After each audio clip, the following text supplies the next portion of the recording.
October 16, 2024, I was again invited as a resource person in the 9th Joint Public Hearing of Committees on Dangerous Drug, Public Order, Safety and Human Rights, and Public Accounts of the House of Representatives scheduled on October 22, 2024 at 9:30 a.m.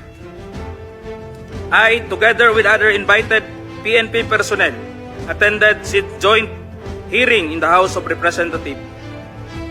After I answered questions related to extrajudicial killings and the reward system, I was approached by a security personnel while I was seated in one of the witnesses during the hearing. The said person told me that I was summoned by Congressman Dan Fernandez. I went out of the room with the security personnel.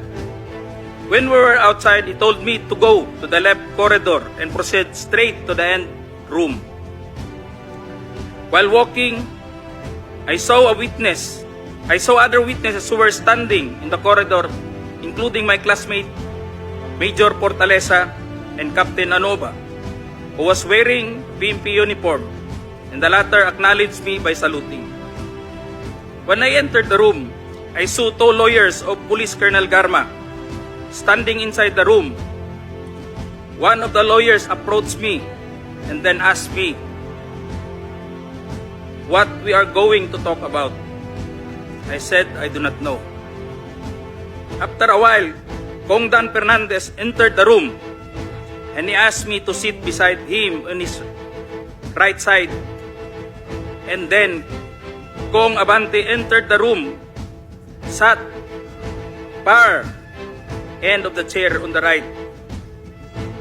One of the lawyers of Police Karma stood near at my back. Kong Dan Fernandez put the paper he was holding on the table and told me, "Ito ang sasabihin mong statement na ito," while pointing on the paragraph on the paper. Ito ang supplemental affidavit ni Colonel Garma. Sabihin mo, alam mo ang reward system. I-confirm mo lang. Kong Dan told me to read the said affidavit. However, I asked the copy of affidavit he was showing to me to read it. He did not give it to me. The lawyer of Police Colonel Garma said, "Ikaw lang ang pwedeng magsabi niyan," sabi ni Colonel Garma. I was puzzled and I asked myself, why me? I respectfully told him that I cannot confirm. They are saying as I have not read the affidavit. We went silent for a while. And then Kong Dan Fernandez said, while holding the affidavit, "Saan ka pwede?" "Dito, noong 1999, about DDS, alam mo to, pulis ka na sa Davao nito." I politely told him that I was not still with the PNP because I was working with the Bureau of Jail Management and Penology in 1999 that time. After some time, Kong Abante asked me how many years do still I have with the PNP. I answered, I still have 4 years before my retirement. Then he made a remark, "Pwede ka pang maging general." I humbly responded to him, "Masaya na ako sa ranggo ko, sir. Pagkatapos nito, sir, uuwi na lang ako at magtatanim na lang ako ng kamote sa amin."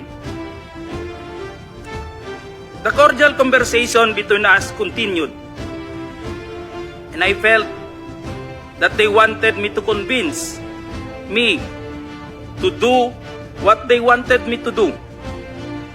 Then Kong Abante asked me where I serve as a chief of police. To which I answered, Mandaluyong City Police Station, sir. Kong Abante then persuaded me by saying, "Ikaw naman, Colonel, ganito na lang. alangan namang walang insidente o pangyayari sa panahon na yon. I answered and I served as a COP in Mandaluyong during the COVID-19 pandemic, and there were less crime committed. And we did not receive any reward from anyone. I added that we only received funds, additional MOA or support fund from the Peace and Order Fund of the LGU. I then respectfully told Kong Dan Fernandez that anybody can debunk my statement if I confirm the testimony of Colonel Garma about the DDS in 1999, since I was not a member of PNP at the time. And I have no personal knowledge as to the reward system. Additionally, I said, the work of the policeman are noble and requires great sacrifice, even without the reward or award. It is our moral obligation and a call of duty to serve our country and people. Then Kong Dan asked me, si Colonel Garma, anong masabi mo sa kanya sa Barayuga? I politely told him I cannot comment on the case. When I respectfully answered him, Sir, mahirap yan. Kasama kami sa nag-iimbestiga at hindi ko alam kung anong kinalaman niya at may investigasyon din sa amin, baka ma-incriminate ako, sir. After the discussion, they did not give me a copy of the second affidavit of Police Colonel Garma. I felt that I disappointed them.